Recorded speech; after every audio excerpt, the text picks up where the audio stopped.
Hello, and welcome to Anime Audio Commentary. Today I'll be commenting over episode 8 of Kill la Kill. If you'd like to watch along, start watching now. So this episode starts with Satsuki making a declaration to the entirety of Honnoji Academy. Basically, total social upheaval. She's saying that there's sort of going to be a natural selection type event where anyone can challenge anyone to a fight, and the results of this battle royale will determine your social standing in Honnoji Academy afterward, up to and including being a chair of the council. So, literally anyone's position is up for grabs, save for Satsuki.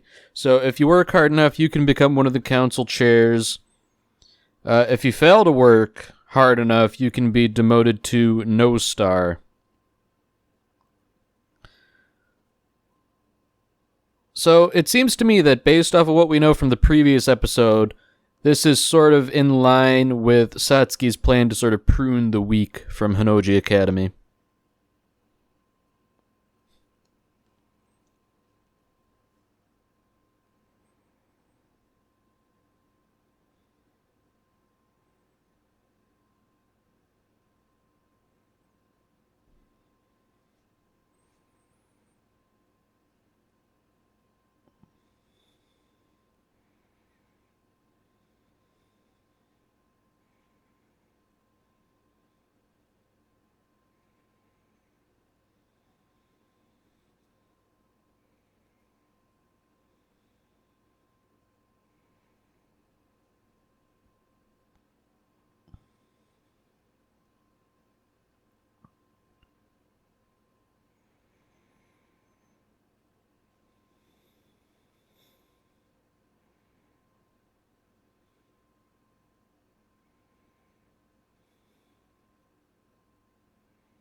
So, as the Naturals election, as Satsuki calls it, begins,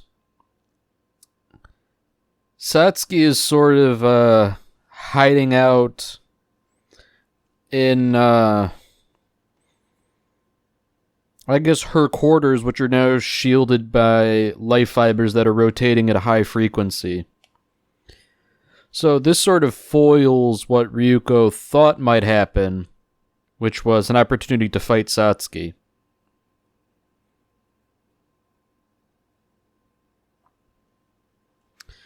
So, Ryuko's sort of conferring with Mr. Mikisagi, and the idea is they know that Satsuki knew that everything would devolve into anarchy without her stabilizing presence.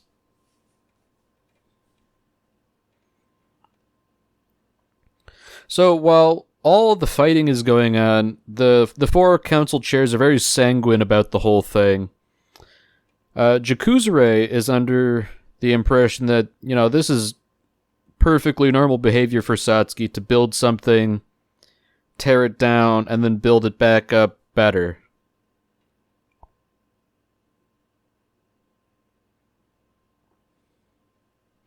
So as Gamagori departs from the group to go pursue his own activities, the other three chairs sort of remark about how loyal he is to Satsuki, to the point that he would be willing to pursue getting a driver's license for no other reason than being her personal chauffeur.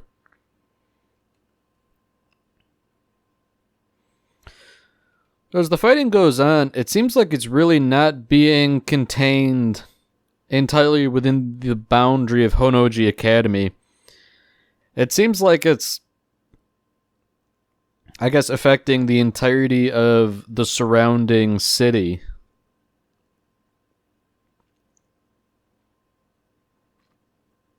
So at least for Mako and her family, they don't really care.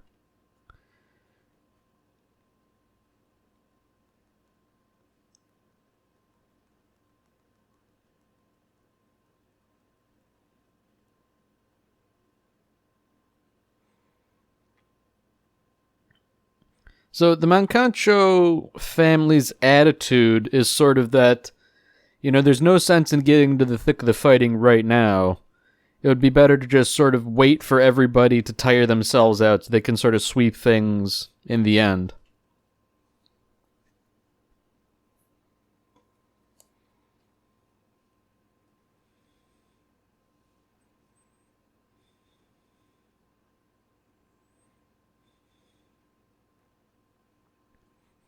So compared to the previous episodes, this episode's going to be sort of low-key. Ryuko and Mako are going into, I guess, a neighboring city to sort of check out things over there and avoid the fighting.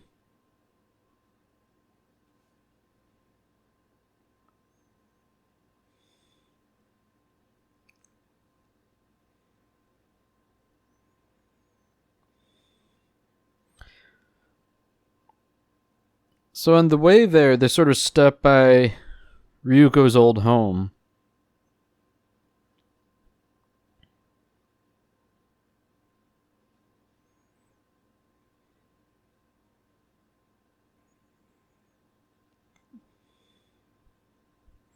Ryuko gives a little bit more exposition on her family situation, about how her mother died not long after she was born, and she didn't have a good relationship with her father, who shipped her off to boarding school. And basically since then, she was a delinquent. In fact, she only rekindled her relationship with her father after receiving a note from him. And even then, she arrived just long enough to watch him die.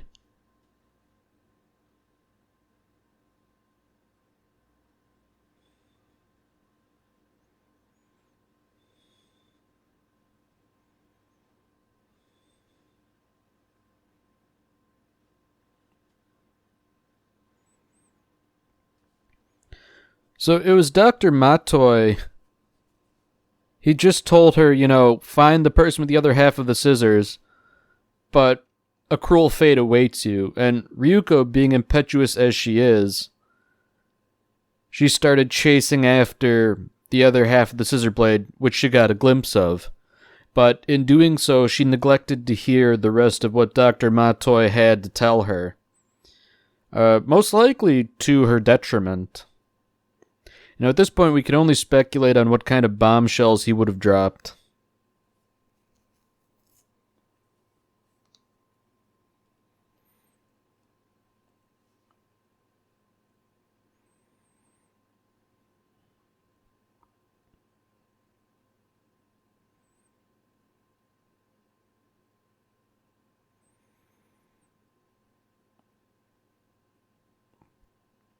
So at this stage in the game, Ryuko's sort of blue about not really having any of the answers she was looking for. So I guess she's decided to try and investigate a little bit, see if she can find any clues within the ruins of Dr. Matoi's house. Apparently there were no clues to be found.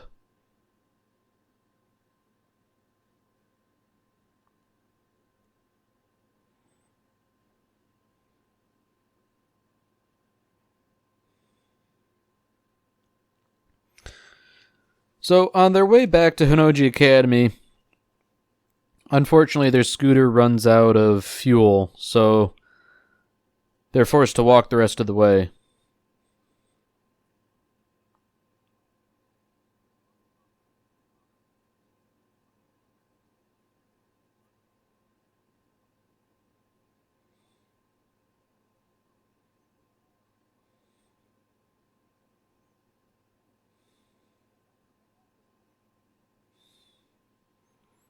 Mako gets the good idea that hitchhiking would be the only viable solution.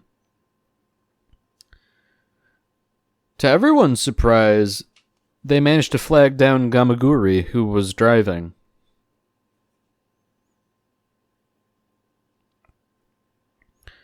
So Gamaguri is sort of being honorable here, declaring that he's not going to fight them until the appointed day, which Satsuki's already laid out.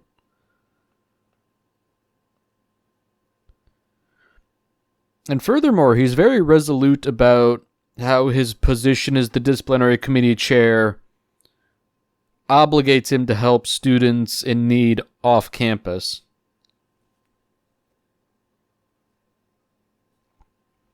So, despite his antagonistic role, Gamaguri's not a bad guy.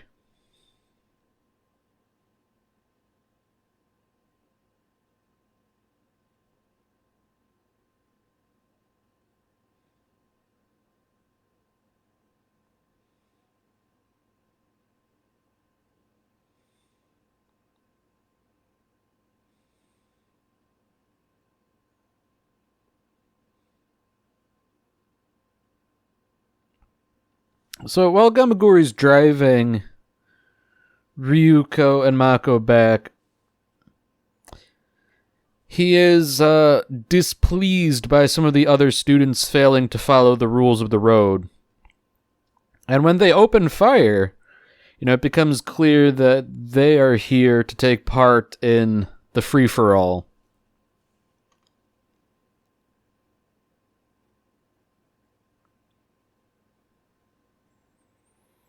So at this point, the Automotive Airsoft Club, which is the merged version of the Automotive Club and the Airsoft Club, they're here for Gamaguri. The club captain is gunning for that nice 3-star uniform, and he's not to be deterred even by the presence of Ryuko.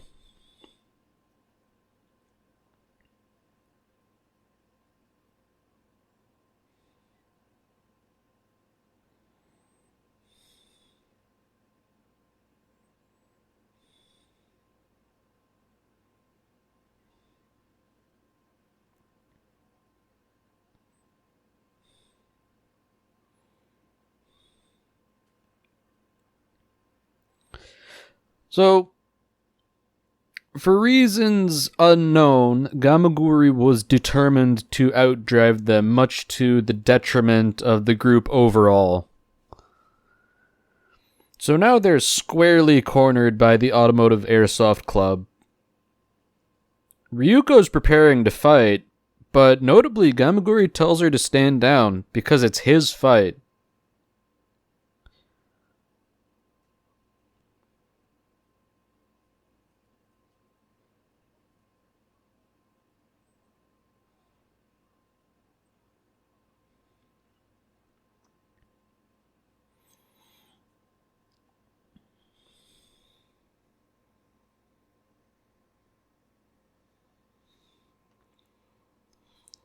So for the first time, we get to see Gamaguri use his uniform's power. And I guess for Ryuko, this is sort of a sneak preview of what she can expect to fight later on.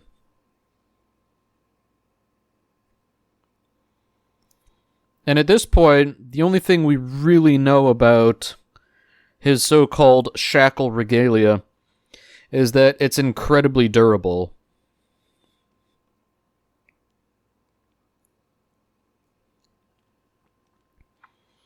It's also highly suggestive.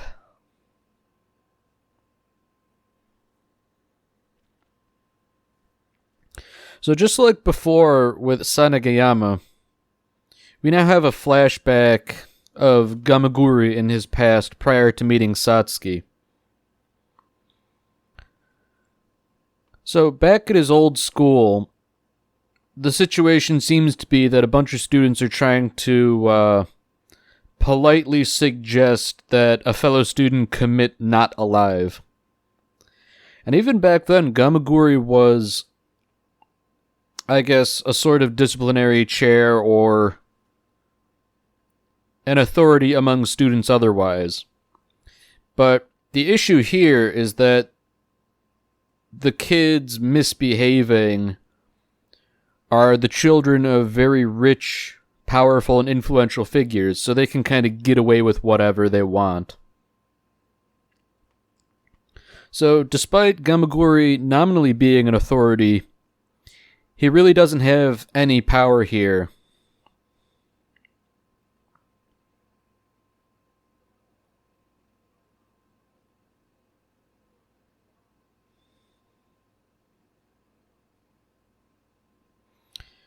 So this is sort of the crux of Gamagori. He's all about honor and justice and all that, and because of the corruption of the school he went to, he felt powerless. Fortunately, Satsuki intervened and managed to save the student's life.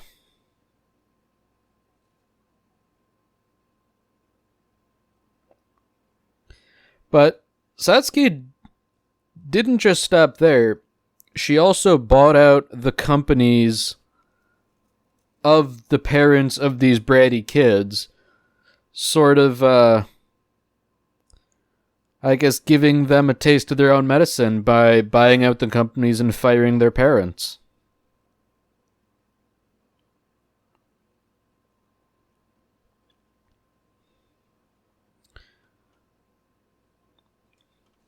So these kids, with the remnants of the authority they hold, demand that their thugs beat up Satsuki, but, it's very clear that they were never going to be a match for her.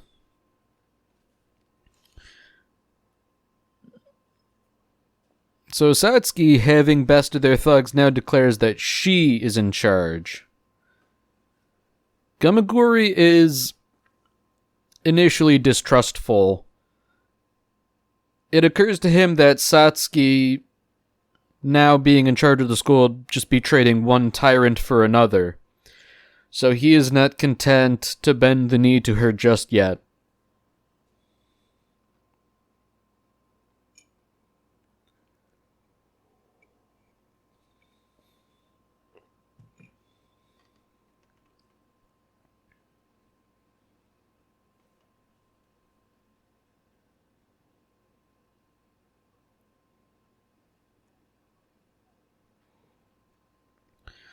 So Gamagori, his big thing is his resolve. And in fact, he waited around for 2 years for Lady Satsuki just so they could enroll in Honnouji Academy together. He's definitely older than your normal high school aged student, but because of his resolve, he's willing to put the rest of his life on hold.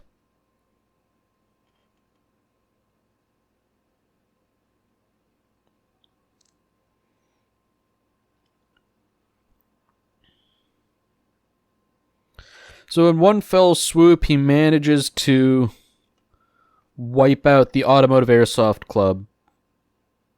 And he really showcases the power of his Goku uniform.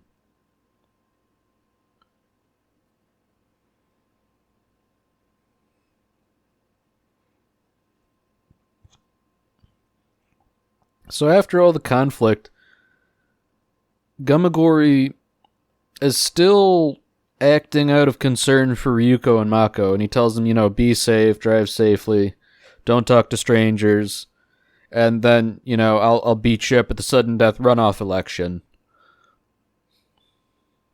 Sort of mixed messaging, but I think he's coming from a genuine place.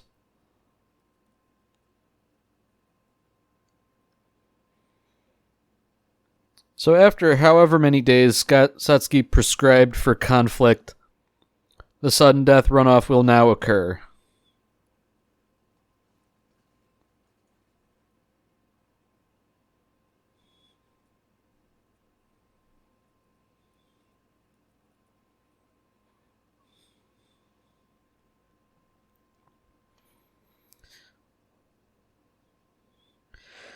So Satsuki is sort of tallied up the winners and the losers of the past week's worth of battle royales.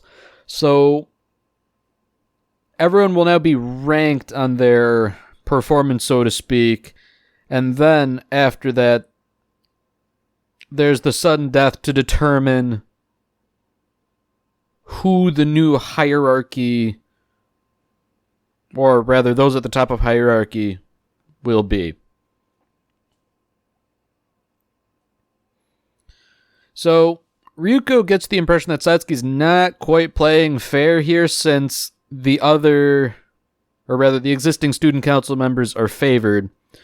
So Ryuko's using her initiative to sort of get the drop on everybody else so that she can challenge the council herself with no interference from anyone else.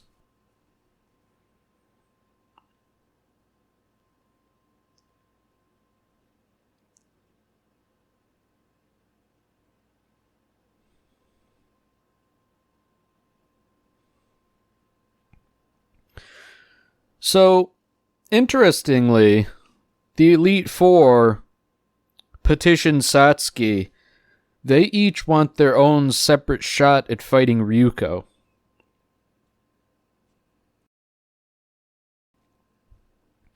So, tellingly, Satsuki didn't plan for this ahead of time, but nonetheless, she approves of it.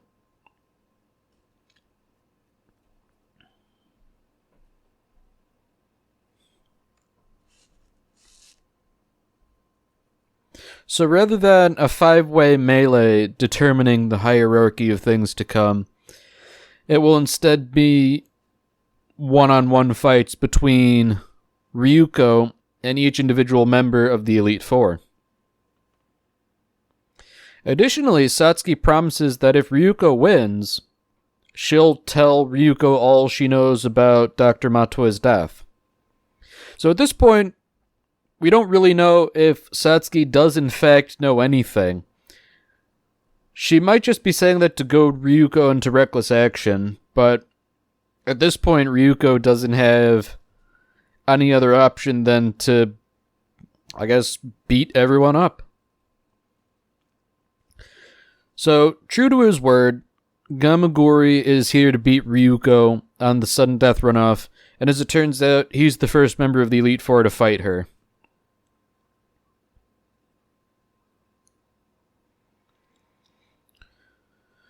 So in the spirit of that, Ryuko transforms her Kamui and prepares to engage him.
Alright, that's it for this episode. If you've enjoyed it, then by all means, tune in for the next one.